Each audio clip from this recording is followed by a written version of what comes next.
दोस्तों नमस्कार, स्वागत है आप सभी का एजुकेशन मंत्रा में। दोस्तों इस वीडियो में बहुत सारी महत्वपूर्ण इन्फॉर्मेशन है जिन पर हम चर्चा करने वाले हैं। यूपी ट्रिपल एससी से एक बड़ी भर्ती का जो विज्ञापन है वो बहुत जल्द जारी होगा और एनसीटी ने एक महत्वपूर्ण नोटिस जारी किया है जो सभी प्राथमिक शिक्षक भर्ती और शिक्षक भर्तियों के लिए बेहद जरूरी है। सीटेट 2022 छात्रों को भी इस नोटिस से लाभ मिलेगा और छात्र शिक्षक अनुपात की पोल खुली है और 50,000 से अधिक प्राथमिक शिक्षक भर्ती विज्ञापन जल्द जारी होना चाहिए और लेखपाल भर्ती परीक्षा में गैंगस्टर के तहत कार्रवाई होगी। सीयूईटी, आईबीपीएस, पीओ जैसी जो महत्वपूर्ण सूचनाएं हैं उन पर भी हम डिस्कशन करेंगे, लेकिन इसके पहले एक छोटी सी इन्फॉर्मेशन।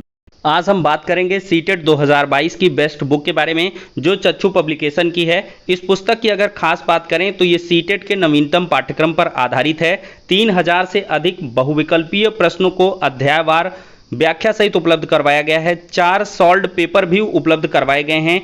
ये पुस्तक आपको ऑनलाइन और ऑफलाइन दोनों मोड में अवेलेबल है। ऑनलाइन के लिए लिंक डिस्क्रिप्शन बॉक्स में है, ऑफलाइन के लिए किसी भी नज़दीकी बुक स्टॉल पर कॉन्टैक्ट कर सकते हैं।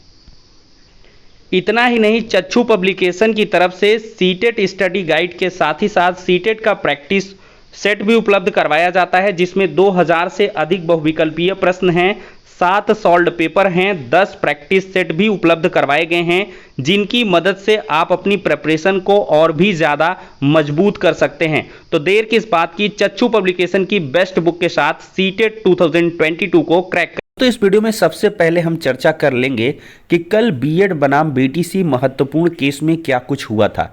दोस्तों कल थोड़ा सा स्वास्थ्य सही नहीं था, इस वजह से मैं वीडियो नहीं उपलब्ध करवा पाया था, लेकिन उसकी इन्फॉर्मेशन आपको मैंने सुबह की वीडियो में ही उपलब्ध करा दी थी कि आखिरकार कोर्ट मैटर में क्या कुछ होने वाला है।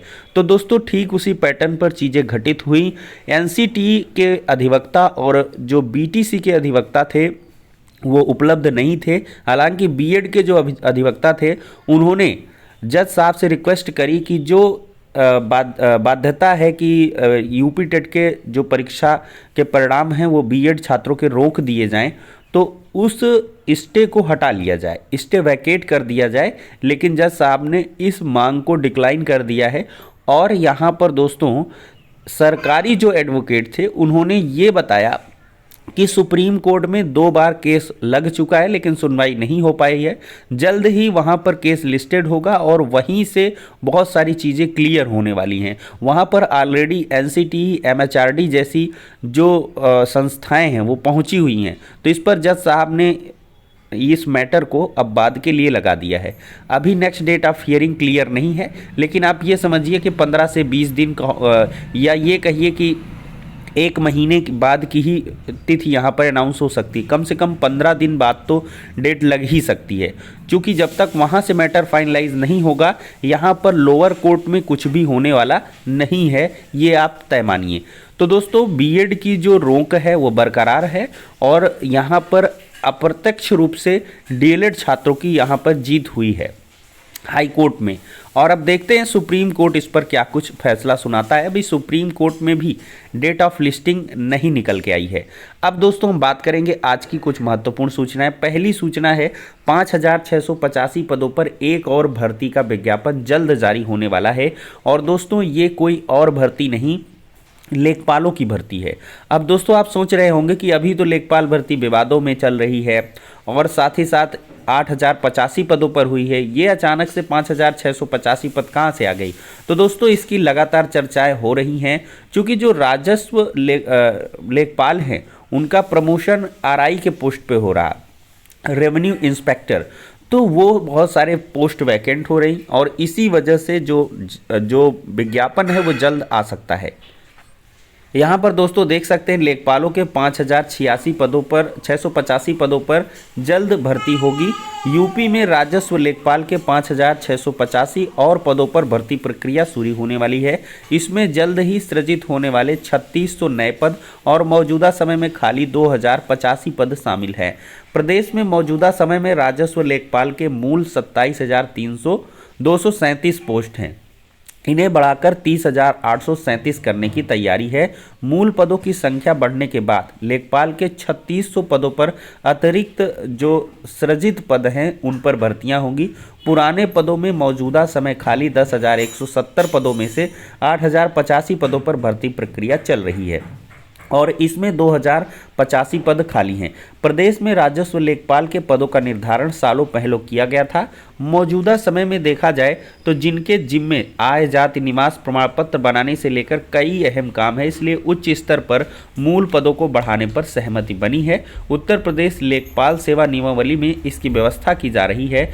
नियमावली में इसके साथ ही लेखपाल भर्ती का अधिकार उत्तर प्रदेश अधीनस्थ सेवा चयन आयोग को देने का प्रावधान किया जा रहा है। अभी शासनादेश के आधार पर यह अधिकार आयोग को दिया गया है, लेकिन नियमावली में राजस्व परिषद द्वारा गठित समिति के माध्यम से कराए जाने की व्यवस्था है।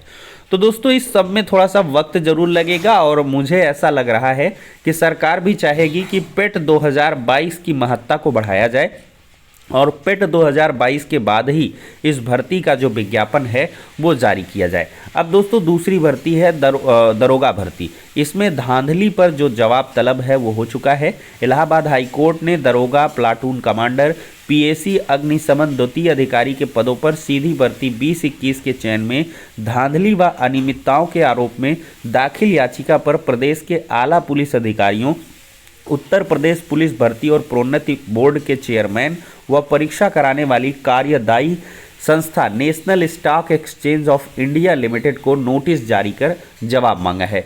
तो दोस्तों ये मामला अब गहराने लगा है। दरोगा भर्ती में जो धांधली हुई है उस पर अब बहुत ही जल्द बड़ी कार्रवाई देखने के लिए हाई कोर्ट से मिल सकती है, क्योंकि हाई कोर्ट में छात्रों ने बहुत सारे साक्ष्य लगाए हुए हैं और इनके आधार पर दरोगा भर्ती काफ़ी ज़्यादा कठिन परिस्थितियों से जूझ रही है। अब दोस्तों हम बात करेंगे अग्निपथ की। अग्निपथ दोस्तों यूपी उत्तराखंड में 5.5 लाख आवेदन आए हैं। अग्निपथ योजना के तहत अग्निवीर के लिए यूपी में युवाओं ने खूब उत्साह दिखाया है। थल सेना के लिए यूपी में अब तक 4,52,402 पंजीकरण हुए हैं, जबकि अभी 6 में से 3 सेंटरों पर ही प्रक्रिया शुरू है। शेष 3 केंद्रों पर 5 सितंबर से पंजीकरण होगा।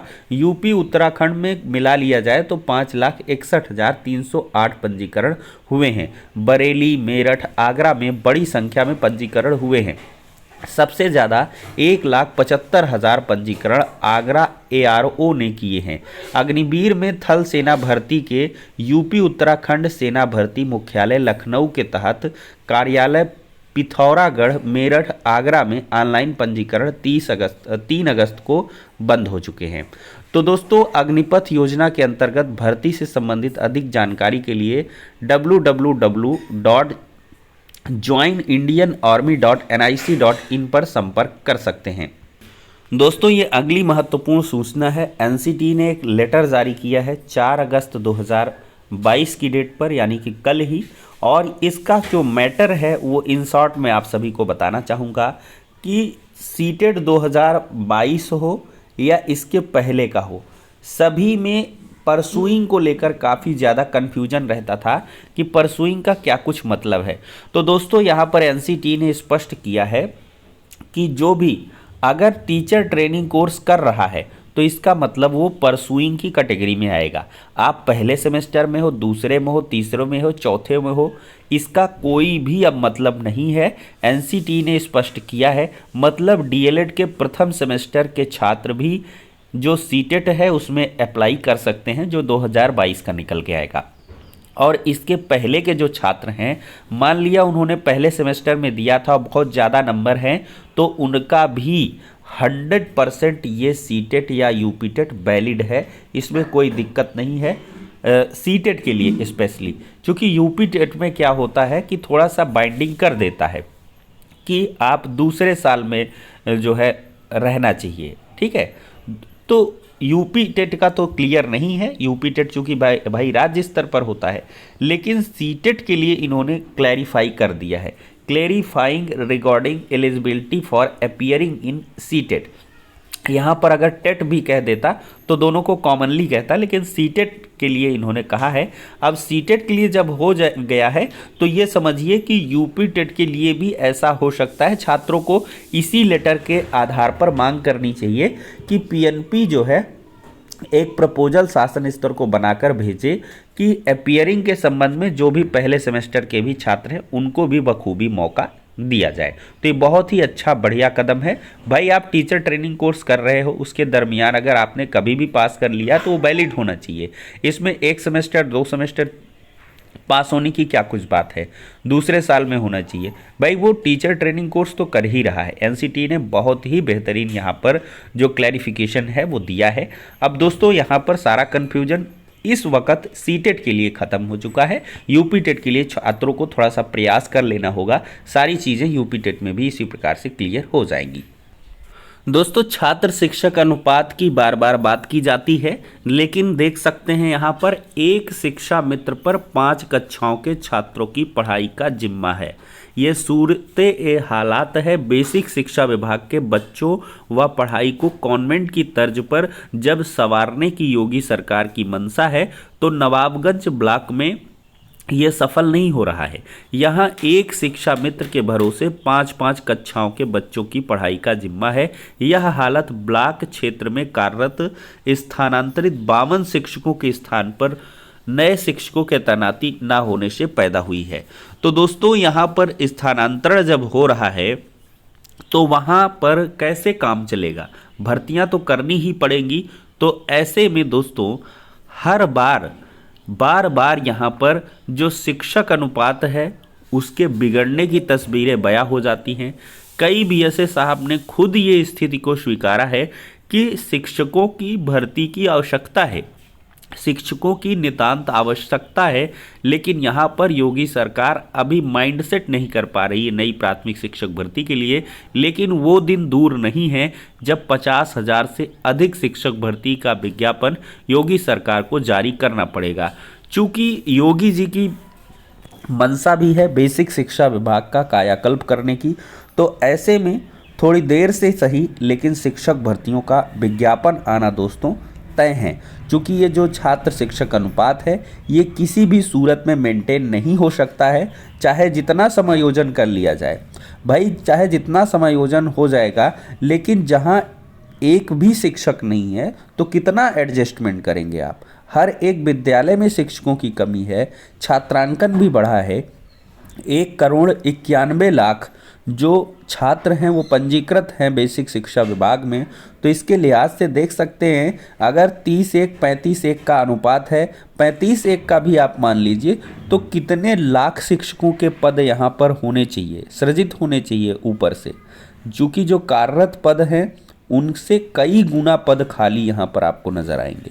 तो जल्द ही एक भर्ती आएगी, तो आप लोग छात्रों लगातार तैयारी करते रहें। अब दोस्तों हम बढ़ेंगे कुछ छुटपुट सूचनाओं पर। दोस्तों देखा जाए तो CUET की दूसरी पाली के सभी केंद्रों की परीक्षा को रद्द कर दिया गया है। दूसरी पाली में तकनीकी कारणों से दिक्कत आई थी। 4 अगस्त 2022 पहली पाली के लिए निर्धारित CUET यानी कि UG 2022 परीक्षा के लिए कुछ और केंद्र और द्वितीय पाली की पूरी परीक्षा को स्थगित किया गया है। पहली पाली की स्थगित परीक्षा 12 अगस्त को और दूसरी पाली की स्थगित परीक्षा 12 से 14 अगस्त के बीच दोबारा कराने की घोषणा भी हो चुकी है। दोस्तों CHSLE 2021 के पहले चरण में 54,104 छात्र सफल हुए हैं। 6,072 पद इस भर्ती के जरिए भरे जाएंगे। केंद्रीय मंत्रालयों और विभागों में 3378 पद पोस्टल और सॉर्टिंग असिस्टेंट के, LDC JSA के 2552 पद हैं। पोस्टल सॉर्टिंग असिस्टेंट के सर्वाधिक 3378 पद हैं। दोस्तों IBPS PO के आवेदन चल रहे हैं। 30 वर्ष तक के ग्रेजुएट युवाओं को बैंक में अफसर बनने का सुनहरा मौका है। सिर्फ 2 महीने की पक्की तैयारी से आपकी सफलता सुनिश्चित हो सकती है। तो www.ibps.in पर जाकर आप लोग आवेदन अवश्य करेंगे। कोर्स में देखा जाए तो आवेदन 2 अगस्त से 22 अगस्त तक है। प्री एग्जाम अक्टूबर में है। योग्यता किसी भी विषय में ग्रेजुएट होना चाहिए। आयु सीमा 20 से 30 साल होनी चाहिए और 1 महीने के अंदर प्री और मेंस का एग्जाम भी आपका हो जाएगा। दोस्तों, लेखपाल भर्ती परीक्षा में धांधली करने वाले साल्वर गिरोह पर लगेगा गैंगस्टर। कौशांबी के लेक्चरर की गिरफ्तारी के बाद खुलेंगे राज, तो बहुत जल्द गैंगस्टर के तहत कार्रवाई होने वाली है। दोस्तों, आज पूरा हो जाएगा पीसीएस का इंटरव्यू। रिजल्ट के लिए करना होगा इंतजार। प्रारंभिक परीक्षा परिणाम रद्द होने के आदेश के बाद आयोग पर टिकी है अभ्यर्थियों की निगाहें। स्टाफ नर्स पुरुष की मुख्य परीक्षा में 931 अभ्यर्थी बैठे हैं। 558 पदों के लिए कराई गई मुख्य परीक्षा। 29 अभ्यर्थियों ने परीक्षा छोड़ दी है। कुछ महीनों में जारी होगा परिणाम। दोस्तों, चिकित्सा अधिकारी के 611 पदों पर भर्ती होने वाली है। आवेदन आज से शुरू होने वाला है। उत्तर प्रदेश आयुष विभाग के तहत चिकित्सा अधिकारी आयुर्वेद के 611 पदों पर सीधी भर्ती प्रक्रिया शुरू होने जा रही है। 5 अगस्त से इसके लिए ऑनलाइन आवेदन की प्रक्रिया शुरू हो जाएगी। एट लास्ट महत्वपूर्ण सूचना, बीएड प्रवेश परीक्षा का परिणाम आज जारी होने वाला है। रुहेलखंड विश्वविद्यालय बीएड संयुक्त प्रवेश परीक्षा का परिणाम 5 अगस्त को घोषित कर दिया जाएगा। परीक्षा परिणाम रुहेलखंड विश्वविद्यालय की वेबसाइट www.amjpru.ac.in पर जारी होगा।